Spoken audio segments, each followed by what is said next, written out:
The Panasonic 3DO. I think it's about time we tried to fix this one. I've had this 3DO in my collection now for about 18 months. I bought it from eBay Spares or Repairs with a suspected dead spindle motor because it was not spinning the discs. I'm not convinced though. I think it's more likely to be the laser. And I have finally been able to source a replacement laser for this. These are available again now from AliExpress. So what we'll do today is we will strip this down, we will swap out the lasers, but while we're in here, we'll also recap the power supply. It's known to have bad caps, so we'll sort that out while we've got it apart. Before we do anything though, let me just show you what's happening.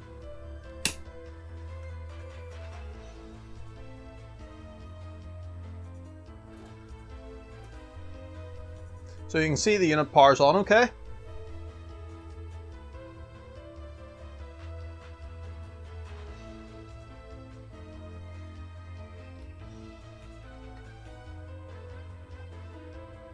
And it's looking for a disc. So if we put in a CD,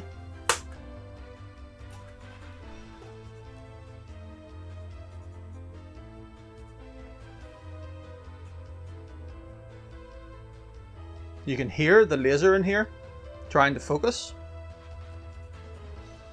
but nothing happens because the disc is not spinning. Right, let's get it apart.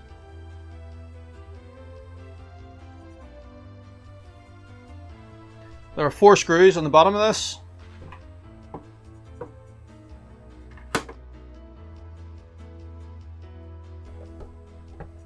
And the lid should just lift off.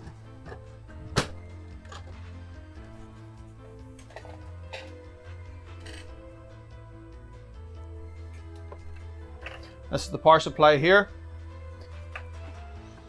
As you can maybe see, this big cap here looks like it's bulged slightly on this side.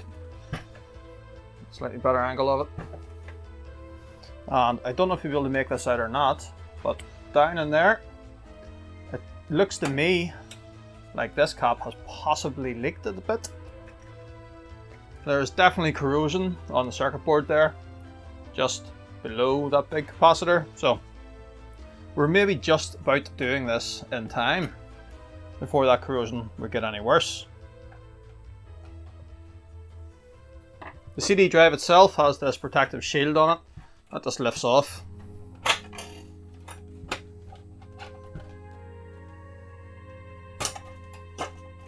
There we are. So this is the laser mechanism we're going to be replacing today. In fact, just let me show you again what's happening. So if we power it on,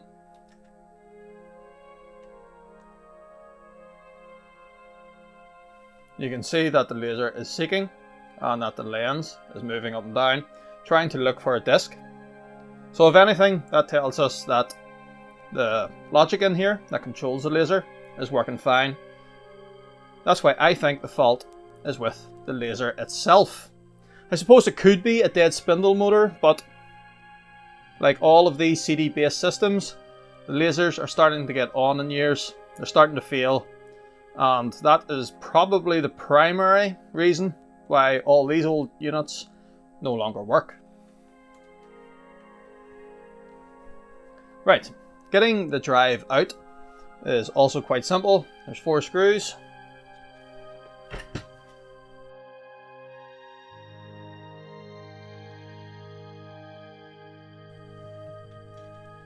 Little tip, by the way. Just getting out our wee magnetic dish. Keep these in so that we don't lose them.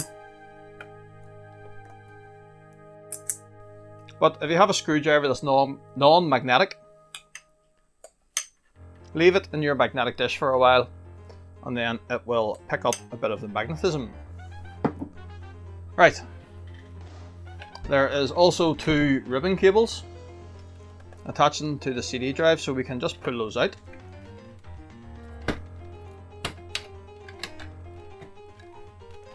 And now the drive should just lift away.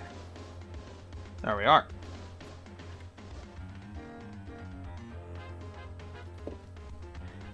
I think the first thing we'll do though is recap this power supply. We need to take off this RF shield. There's several screws around the unit here. I'll just do this off camera and take all this apart, strip out this power supply. Then we'll be back to start recapping.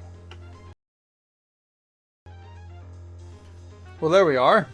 I could have swore this was a separate power supply, but and quite obviously it is not.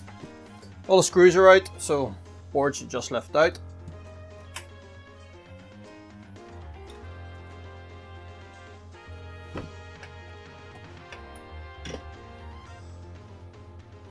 We maybe should do a full recap on this at some time, but for today we're just going to be changing these three on the power supply. There's the two custom chips.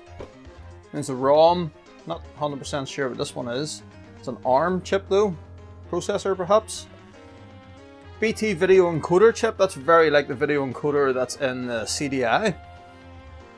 I assume this is our RAM down here. Yeah, nice neat wee board. Right, let's get the soldering station out and let's get these three removed. Just while the desoldering station is heating up, upon closer inspection here of what I thought was leaking, I'm not so convinced now. It just looks like a bit of glue that's been put in place to hold this big cap down. We're still going to replace these three though, so that's our desoldering station up to temperature. I'll start with the big one. That's these two bits here.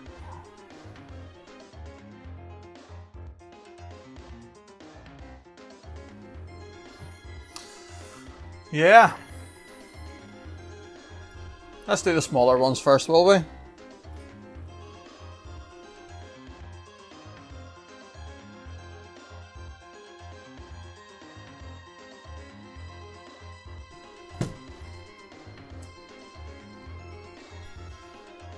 There we are, that's that one off.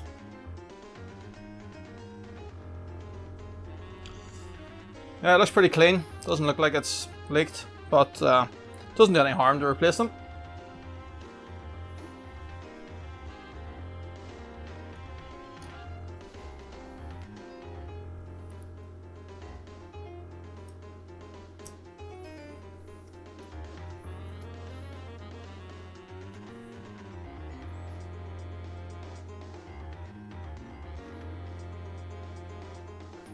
Maybe actually there's a wee bit of corrosion down there in that one.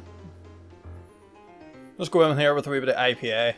Just try and clean up this area a wee bit before we put the new caps on.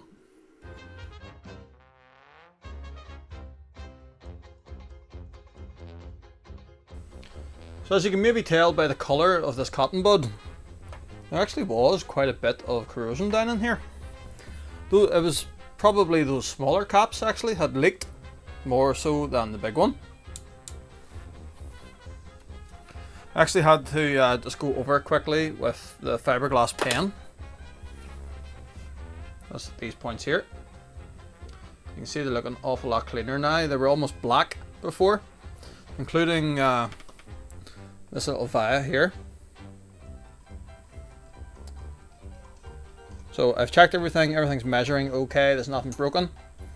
Let's get our new caps on. So we're going to start with the small one. This is 16 volt 10 UF. And because we're working in and around the power supply here, all three of these are 105 degrees. Now on the board itself, the solid line here, where the capacitor goes, there, there, and there. That denotes the negative side. And on these electrolytics, the side with a solid line on it is the negative.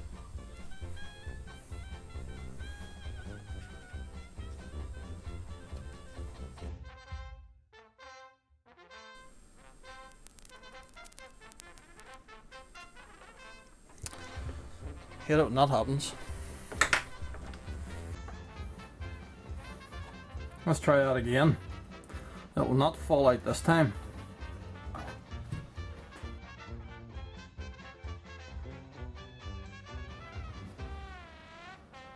One new capacitor. Let's do the other two.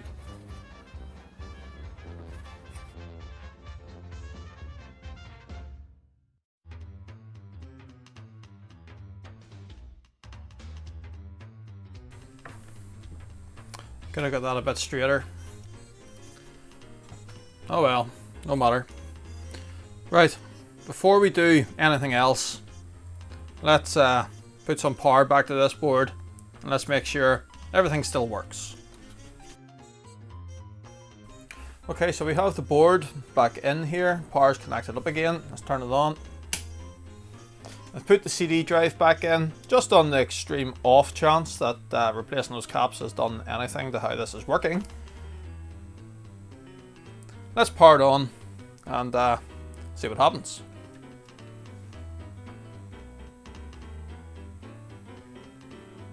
So we're still getting the same action out of the laser, and the machine has powered up okay.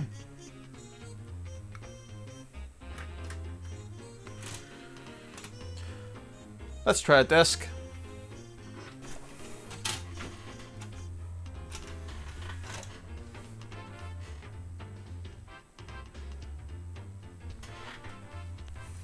No, exactly the same behavior. I didn't think that would magically fix it, but I suppose it was worth trying.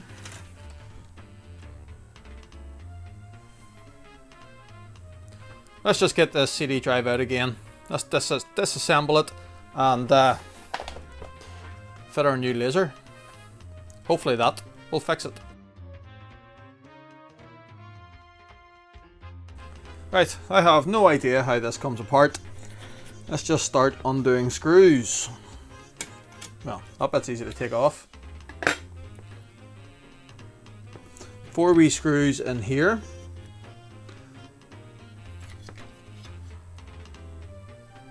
And then 4 on the bottom here as well.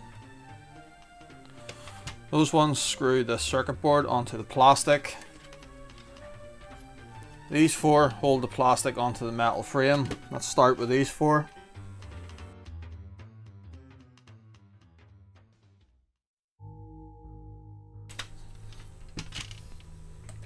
Right. Will that let the drive come out of its metal frame? No. Oh, there's one more in this corner here. That's through the circuit board onto the frame.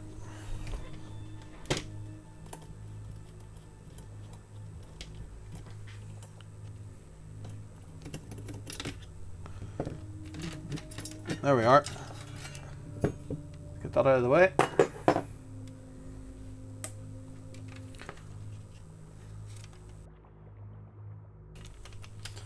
Just take the actual drawer off as well, so we can see what we're doing.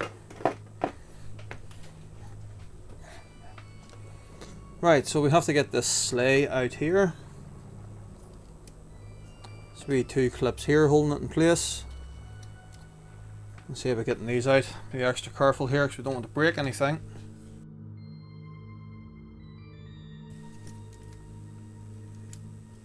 There we are.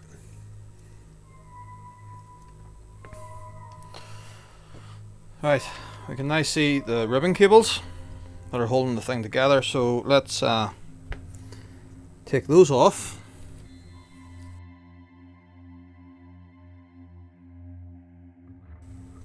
Oh, that's good. Those wires are trapped over our leg there. It's going down. Oh well. Right, we need to get this sleigh out, or the laser out of this sleigh, should I say. So, how are we going to do that? We can take that screw out there.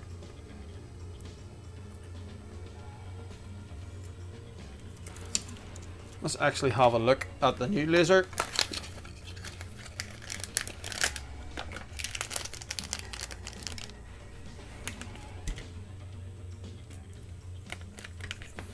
Right, let's compare these. It's So it's going to go on there like that. Don't really need to take that side off because that just rests into that. We should be able to get that in there. This side here though, it obviously goes through the laser mechanism, so we're going to have to disassemble this.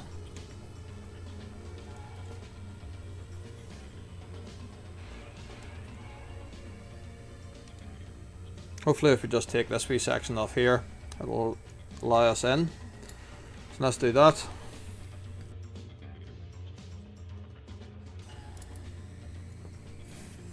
We still have to get this arm out here on the stepper motor, right? So I'm just going to take this off, take these two out. That's good. That frees that up. I'll put this out of my way.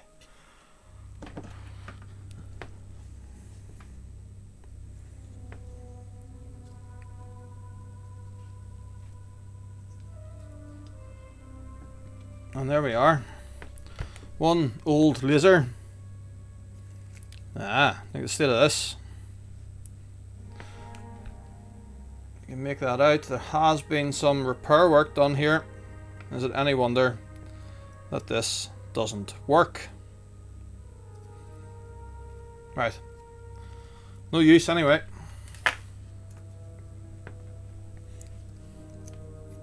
Let's see about getting the new one in. Actually, no, you know what? We are jumping ahead ever so slightly. I need to get the soldering iron out again because, come here. See this blob of solder here on the ribbon? That's like an anti-static thing for shipping. We need to remove that. Let me get the iron warmed up. We'll get that off and then we'll try and put all this back together.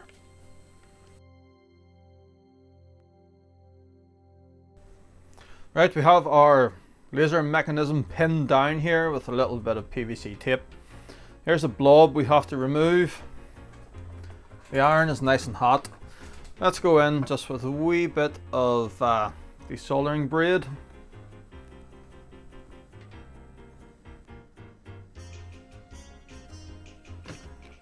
Simple as that.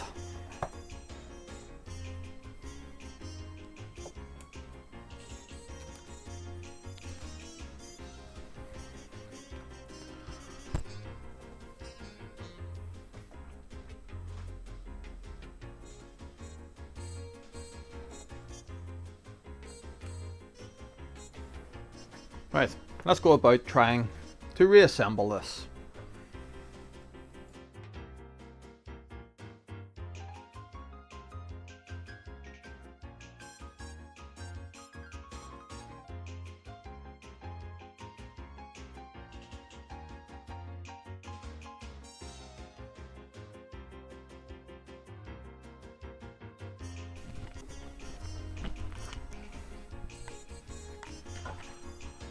Let's get this back in the machine and fingers crossed it's going to work.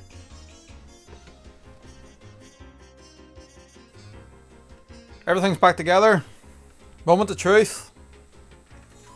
Is it going to work?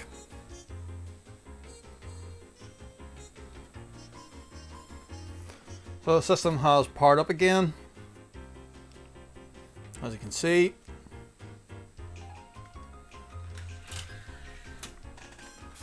Let's just take our audio CD. Will it spin? It tried. It tried, didn't it? But it went wobbly, wobbly, wobble. I wonder.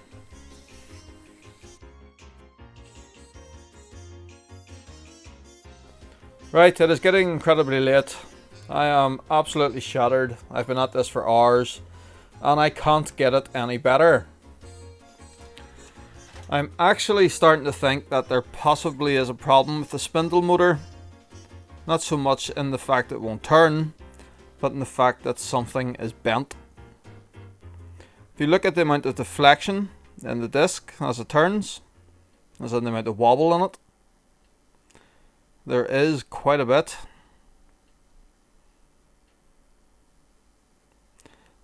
And I'm wondering with that amount of movement in it, is the laser unable to focus.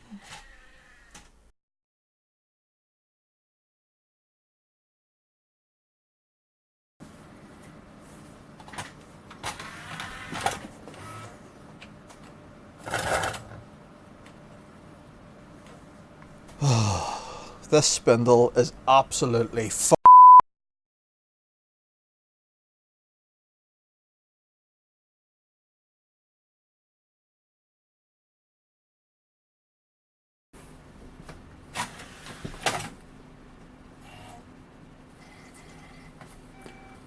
It's fixed.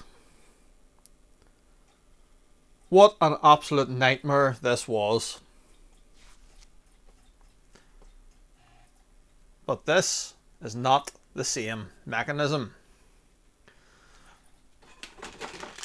This is the part we have been working on. That is our new laser. This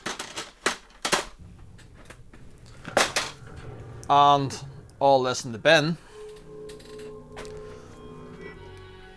is out of a CD drive from this old Macintosh Performer 630.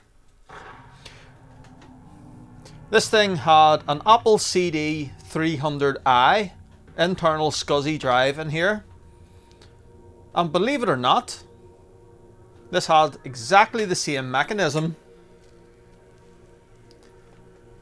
as what's in the 3DO.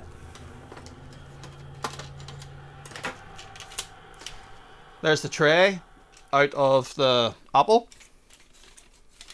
This part here is identical, as you can maybe see. This is the circuit board out of the Apple, which is very similar, other than this section here, and obviously these connectors. I dare say you could probably modify this to go into the 3DO, albeit I just used the board that was in there originally. And I just swapped out this.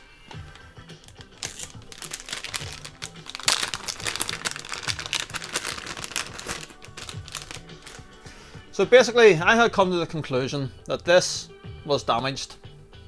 When the disc was spinning in here, racing on this, it was wobbling quite a bit. Even after that initial shudder, the disc had quite a bit of deflection in it as it was spinning. So either this spindle, oh, that just dropped, was bent, or this shaft in the motor is bent. I find it more likely it would have been the spindle. I went looking through all my spare drives to see if I could find a suitable replacement spindle. I did not expect to find a complete replacement drive. And the funny thing is, actually, I've been waiting the guts 18 months to buy our laser. I had one all along sitting in that old machine. Oh well. So it has loaded up FIFA here, an original disc. Just out of interest, let's try a backup. Let's try a bit of cannon fodder. The Amiga Classic. Also got a port to the 3DO. Seems to be spinning up fine.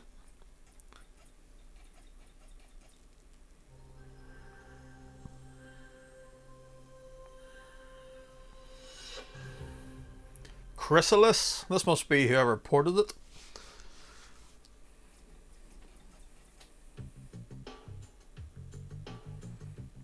And there we are. It is running that game fine.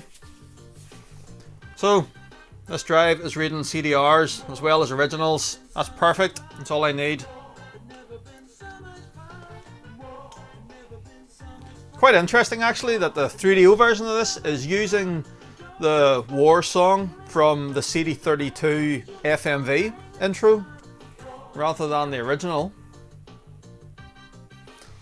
Anyway, our 3DO is back to full working health. I'll have to get myself a second joypad now. But other than that, I think we've done enough for this video. Thanks for watching. If you enjoyed what you've seen, please hit that thumbs up. why not consider subscribing? And why not share this around? Even just to let people know that the Apple 300 CDI, no sorry, the Apple CD 300i drive from this old machine is identical to the mechanism in the 3DO. What is the odds of that?